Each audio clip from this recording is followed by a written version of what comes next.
One morning in the summer of 1994, the savings of millions of people across Russia hit zero, all at once.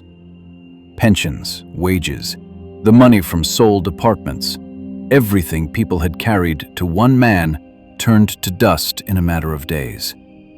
And the night before, they had been certain they held the safest thing in the country.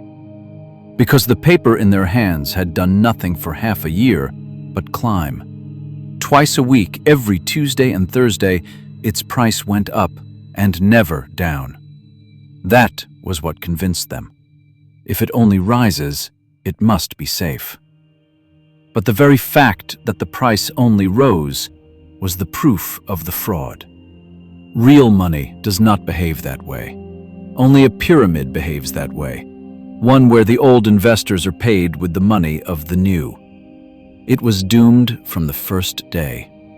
And before the crash, the state had officially admitted it was illegal and could do nothing. To understand how a whole nation carried its last savings to one man, we have to go back to 1994.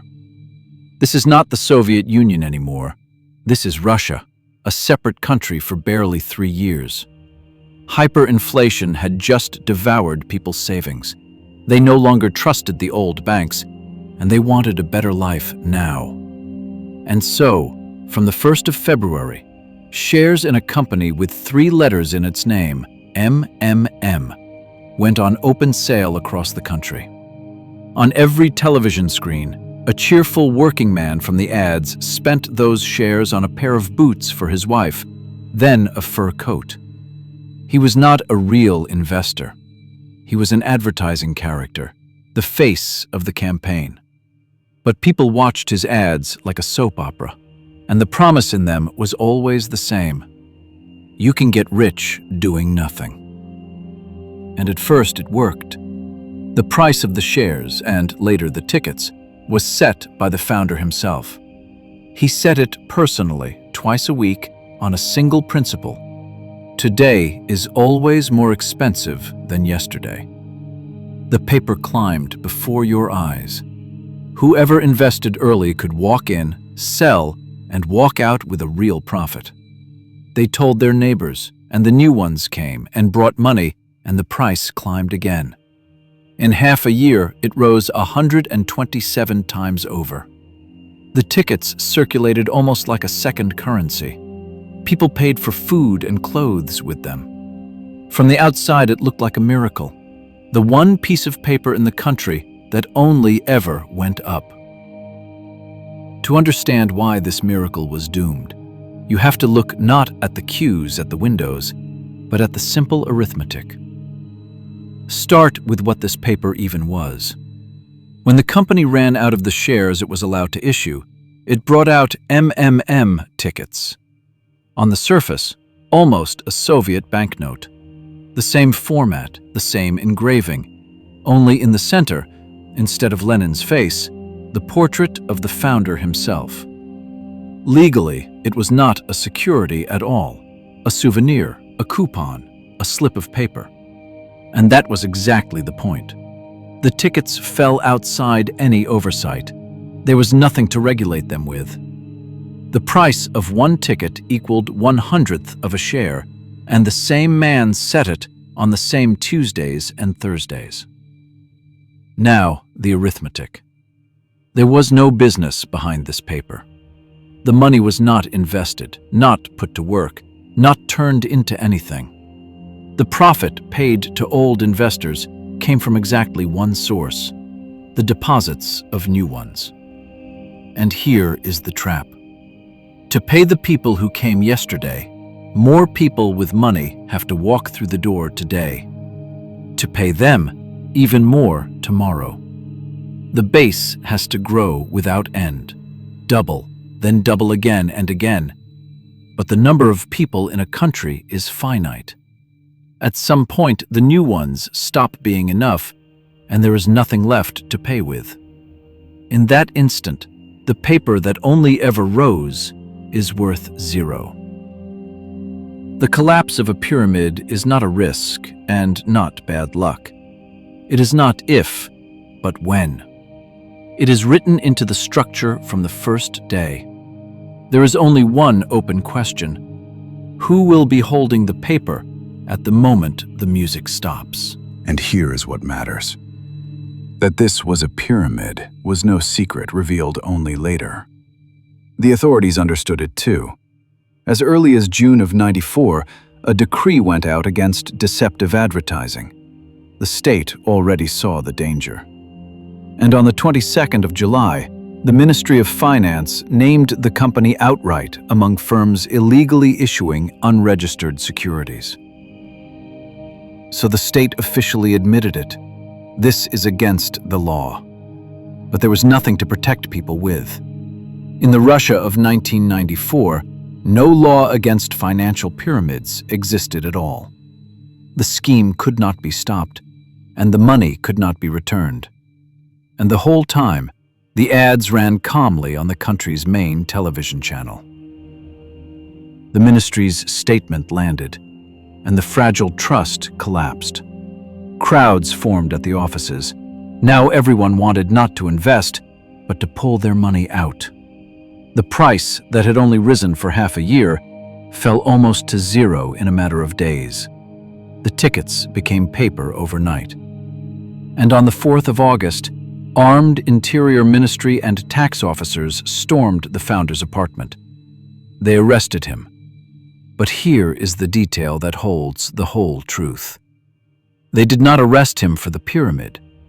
They arrested him for a subsidiary firm's unpaid taxes. Because there was no statute for running a pyramid, and the only lever the state could find against a man who had robbed a nation was taxes. Millions were left with nothing. By various estimates, between 10 and 15 million people, roughly 1 in every 10 adults in the country. Behind the dry figures are ordinary people who carried their pension, their wages, the money from a sold apartment, the last of what they had. Some of them did not survive the crash. And the tone here matters more than anything. They were not fooled by a complex financial machine they failed to understand. They were fooled by a number that only went up, and by a country where no law existed to tell them in time, this is not possible. And what happened next is hard to believe. The man who had taken people's money named the guilty party, the state. It was the authorities, he said, who had destroyed the company and left the investors with nothing. And the ruined believed him. In the autumn of that same year, just months after the crash, they elected him to the State Duma, the national parliament. People voted for him hoping a deputy would get their money back. With the seat came parliamentary immunity, and now he simply could not be touched. The very people he had ruined, he had convinced to send him into parliament. A reckoning to match the fraud never came. His immunity was lifted only a year later. Then came the company's bankruptcy, years on the run, and finally an arrest in 2003. And only in 2007, a sentence. Fraud, 4.5 years. But here too, the disproportion. The court was able to recognize only about 10,000 people as victims, a tiny fraction of the millions who lost everything. And by the time of the verdict, he had already served most of the term in pre-trial detention and walked free. The investors were not paid back a single ruble. He defrauded millions and answered for 10,000. And perhaps the most astonishing part, he did it again. In 2011, he launched a new pyramid, and this time he did not even pretend. He called it a pyramid out loud, promised 20–30% a month, and told investors to their faces, "You know exactly what this is. Enter at your own risk." And people carried their money in again. Then the scheme stepped across borders into India, China, South Africa, Zimbabwe, Nigeria. The same machine, the same arithmetic, the same inevitable end, now on the scale of whole countries. And that is the whole arithmetic of this story. The money to pay people back never existed. The pyramid guaranteed that from the first day. People were not destroyed by their own foolishness or by the complexity of the scheme. They were destroyed by the fact that the paper in their hands only ever climbed, and that their country had no law to tell them the truth in advance. The state knew it was illegal and could produce only unpaid taxes, and the man who took it all answered for a sliver and walked away to begin again.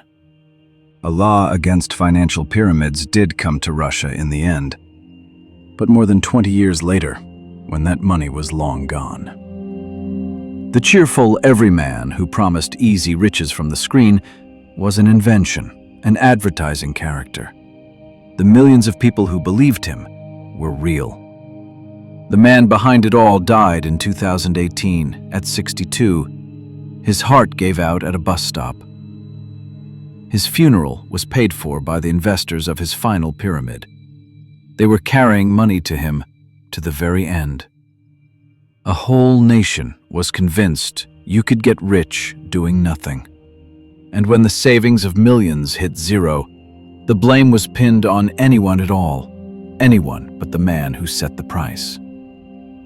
The paper kept rising in value right up to the morning it was worth nothing at all.